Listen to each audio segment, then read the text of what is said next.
نجران کا وفد آ گیا پیغمبر علیہ السلام کے پاس 60 آدمیوں کا وفد ہے سورۃ آل عمران کے اندر اس کا تفصیل کے ساتھ ذکر آتا ہے اللہ اکبر کبیرہ آ گئے پیغمبر علیہ السلام کے پاس اور کہنے لگے ماذا تقول عیسی ابن مریم یا محمد اے محمد صاحب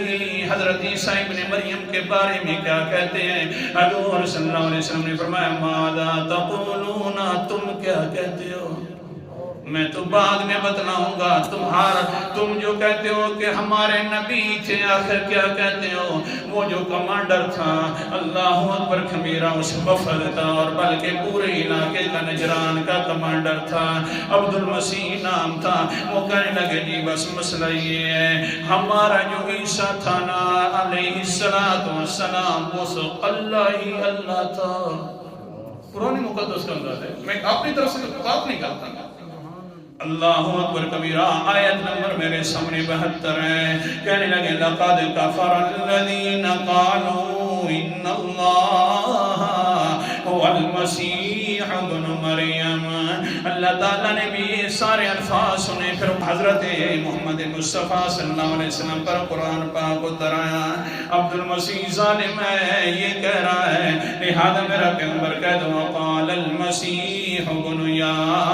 وقال المسیح یا بنی اسرائیل اعبدوا اللہ ربی و ربکم اگر حضرت عیسیٰ علیہ السلام اللہ ہی تھے نا تو حضرت عیسیٰ اپنی قوم والوں کو کیوں کہتے رہے اعبدوا اللہ ربی و ربکم کہ اللہ کی عبادت کرو جو میرا بھی رب ہے اور تمہارا بھی رب ہے اگر خود الہ تھے خود اللہ تھے تو اپنی عبادت کرواتے نا یہ تو کہہ رہے ہیں کہ وہ لوگوں اللہ کی عبادت کرو جو میرا اور تمہارا رب ہے ظالم ایک جو مشیر تھا اس کمانڈر کا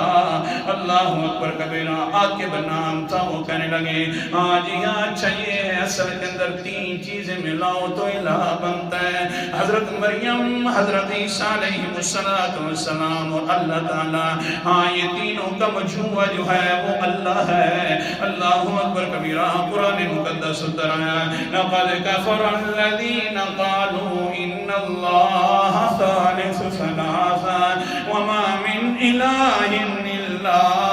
الہ واحد پکی بات ہے وہ بھی کافر ہے میرا پیغمبر جو کہتے تینوں میں سے تیسرا اللہ الہ ہے نانا وما من الہ الا الہ واحد کوئی الہ نہیں ہے مگر ایک اکیلا اللہ الہ ہے حوالہ میرے سامنے 72 اور 73 آیتیں پڑھ رہا ہوں سورت کا نام سورت مائدہ چھٹا پارا ہے ایک الہ ہے ایک عبادت کے لائق ہے یہ نہیں ہے کہ 3 ہیں اور ان میں سے تیسرا اللہ صرف عبادت کے ساتھ لائق بھی نال مل گیا نانا صرف ایک اللہ عبادت کے لائق ہے